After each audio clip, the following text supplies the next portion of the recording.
Hello friends, आज हम फिर से हैं फिजिक्स की लैब में। और आज आपको हम बताएंगे कि फिजिक्स की लैब में कौन से उपकरण मुख्यतः हम काम में लेते हैं और उनके क्या क्या उपयोग होते हैं। तो ये हमारे सामने जो उपकरण पड़ेंगे फिजिक्स की लैब में बहुत ही जरूरी उपकरण है, जिनके बिना हम कोई भी प्रैक्टिकल नहीं कर सकते हैं। तो ये देखिए, सबसे पहले हम आपको दिखाएंगे, ये है गैल्वेनोमीटर। ठीक है, गैल्वेनोमीटर।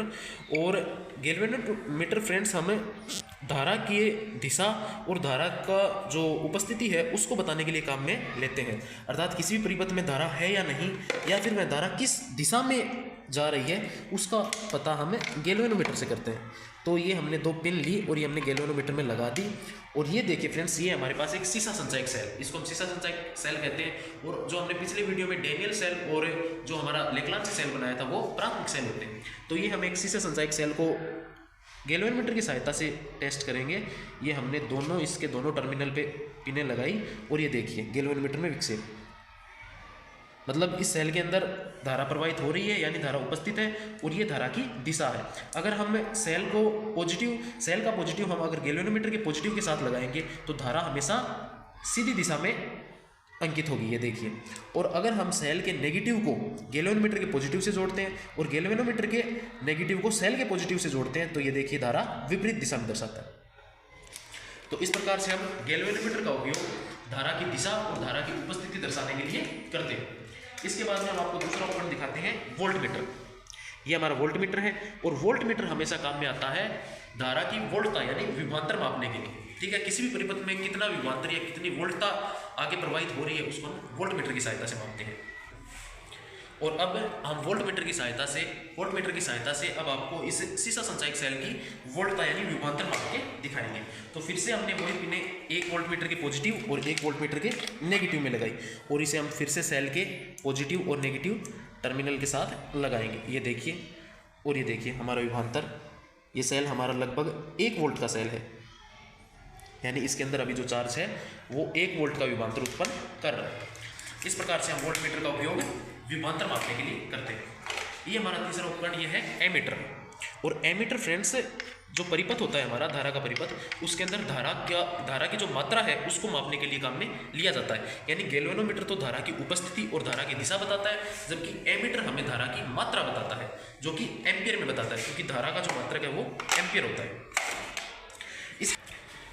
इसके बाद में हम आपको नया उपकरण दिखाते हैं, ये हमारा प्रतिरोध और प्रतिरोध बॉक्स, यानी जिसे हम इंग्लिश में रेजिस्टेंस बोलते हैं। ये हमारा रेजिस्टेंस बॉक्स है और इसके द्वारा हम परिपथ में कोई भी प्रतिरोध यानी धारा का जो मार्ग है जहाँ से धारा प्रवाहित हो रही है उसके अंदर हम किसी प्रकार की बाधा लगा सकते हैं, यानी हम धारा को रोक सकते हैं। किसके द्वारा?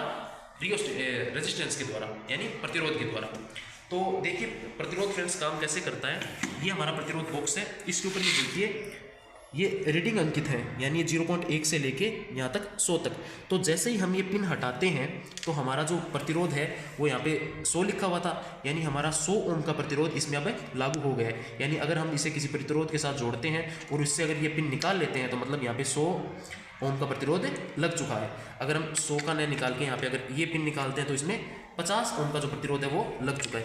अब देखिए बहुत सारे लोग ऐसे कंफ्यूज होते हैं कि ये जो पिन निकालते हैं, निकालने के बाद में ये प्रतिरोध कैसे लागू होता है। तो हमारे पास ये एक दूसरा प्रतिरोध बॉक्स है जिसे हमने नीचे से खोल रखा है। तो देखिए फ्रेंड्स, इस प्रतिरोध बॉक्स में नीचे इस प्रकार से होता है। इसमें देखिए जैसे हम कोई भी पिन यहाँ से निकालते हैं तो देखिए इन दोनों पिनों के बीच में एक दरार होती है, यानी जैसे ही हम पिन को निकालते हैं तो पिन को निकालने के बाद में यहाँ से धारा प्रवाहित नहीं होती है। और जब यहाँ से धारा रुक जाती है तो वो धारा इसके नीचे ये जो तार लगा हुआ है इस तार से प्रवाहित होती है। यानी अगर पिन हटाई तो धारा इस तार से जाएगी और अगर हमने यहाँ पे पिन लगा दी तो धारा सीधी यहीं से जाएगी।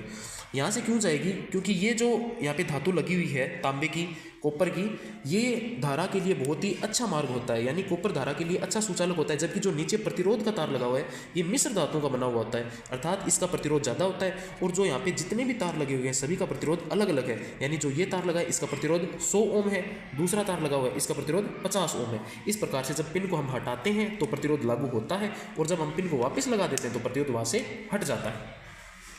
इस प्रकार से हमारा प्रतिरोध बॉक्स में प्रतिरोध काम करता है। कैसे हम पिन को लगाते हैं, हटाते हैं। इसके बाद में देखिए फ्रेंड्स, ये हमारी कुंजी है। कुंजी में दोनों तरफ 2 टर्मिनल लगे हुए होते हैं। इसमें कोई भी पॉजिटिव या नेगेटिव सोर्स नहीं होता है, यानी हम इसे कहीं से भी पॉजिटिव या कहीं से भी नेगेटिव इसमें वायर लगा सकते हैं। दोनों साइड हम जब वायर लगाएंगे तो इसके अंदर से धारा जानी प्रारंभ हो जाएगी। और देखिए फ्रेंड्स, जैसे हमने रेजिस्टेंस बॉक्स में पढ़ा था कि हम जब पिन को हटाते हैं तो उसमें प्रतिरोध लागू होता है, जबकि इसमें उसके विपरीत होता है। इसमें जब हम पिन को हटाते हैं तो इनके बीच का कनेक्शन हट जाता है, यानी आपसे धारा रुक जाती है। और जैसे ही हम इस पिन को लगाते हैं तो इससे कुंजी से धारा आगे प्रवाहित होने लग जाती है, यानी कुंजी हमारे जो धारा प्रवाहित हो रही है परिपथ में उसको रोकने यानी हटाने, परिपथ को हटाने या परिपथ को वापस सुचारू रूप से चलाने के लिए काम में ली जाती है। कुंजी के बाद में हम आपको अगला उपकरण दिखाते हैं। ये है हमारा रियोस्टेट। रियोस्टेट मतलब इसे हम कहते हैं धारा नियंत्रक। इसके अंदर देखिए फ्रेंड्स, यहाँ से हम इसमें 3 टर्मिनल लगे हुए हैं, एक यहाँ से, एक यहाँ और एक यहाँ। जैसे कि हम यहाँ से इसके अंदर धारा प्रवाहित करने के लिए धारा का कोई सोर्स जोड़ते हैं, यहाँ से एक वायर जोड़ते हैं, तो वो धारा इस स्टिक से होते हुए नीचे वाले वायर में जाती है।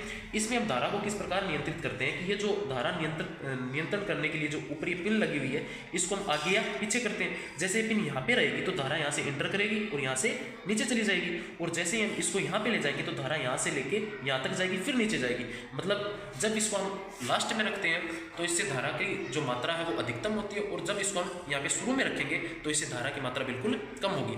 यानी धारा नियंत्रक धारा को नियंत्रित करने का कार्य करता है और इसे हम रियोस्टेट बोलते हैं। इसके बाद में देखिए हमारा अगला उपकरण है, ये हमारी जिंक रोड। ये जिंक रोड हमें डैनियल सेल और हमारा दूसरा लेग्रांजी सेल यानी प्राथमिक सेल बनाने के लिए जो हम रोड काम में लेते हैं वो है ये रोड जिंक रोड। इसके अलावा ये हमारी कार्बन की रोड, ये भी हमें हमारे लेग्रांजी सेल और डैनियल सेल बनाने में काम में ले सकते हैं। तो ये हमारे मुख्य उपकरण थे जिन्हें हम फिजिक्स की लैब में अलग अलग प्रायोगिक क्रिया करने के लिए काम में लेते हैं। धन्यवाद।